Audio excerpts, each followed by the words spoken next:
Et si la loyauté mordait plus fort que l'amour? Dans Chien de la casse, réalisé par Jean-Baptiste Durand, Raphaël Quenard crève l'écran et Anthony Bajon lui répond comme un frère qui saigne. Comédie dramatique, oui, mais avec la peau retournée, la drôlerie à des crocs. Une critique qui avance pieds nus sur les braises du quotidien, sans mode.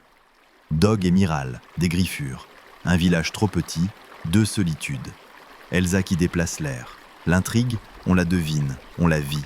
Jalousie, cruauté tendre, rebondissement sans tapage, originalité dans le détail.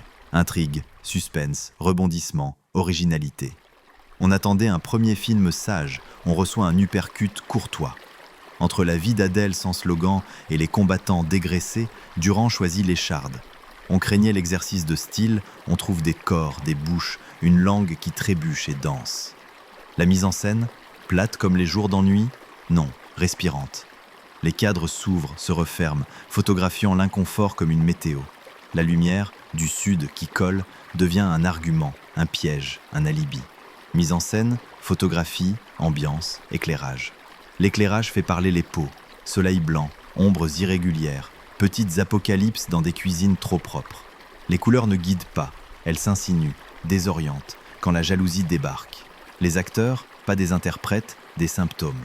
Bajon, repli incandescent. Quenard, volubile, tranchant, mais poreux. Galatea Bellucci, présence qui ne s'excuse pas. On entend la musique des corps, manière de se frôler et de se rater. Acteurs, jeu d'acteurs, performance. Dans la dynamique, un tiers invisible gouverne, la honte. Le silence comme menotte, la vanne comme matraque. Les gestes ont des angles, les regards des échappatoires. Deux garçons, un territoire, un prix à payer. La bande-son, pas d'ostentation. Des nappes qui se taisent puis reviennent. Des effets mesquins comme une rumeur. Parfois, une note insiste, fragile, coupante. Et on comprend. Le film écoute avant de parler. Bande originale, effets sonores, musique. Et l'émotion, une houle tenace, sans pathos. Le message, s'il en faut un, s'échappe. Amitié toxique, hiérarchie affective, violence sans témoin. On croit lire une fable, on tombe sur un constat. Émotion, message, réflexion. Le message, ou l'illusion d'un message, ce n'est pas une morale, c'est une brûlure. La société n'est pas un décor, mais une pression atmosphérique. Fatigue sociale, effondrement administratif, dépossession maternelle en fond. Le film, pas le mot. Ou peut-être les deux. Bilan, 16/20. Pour qui?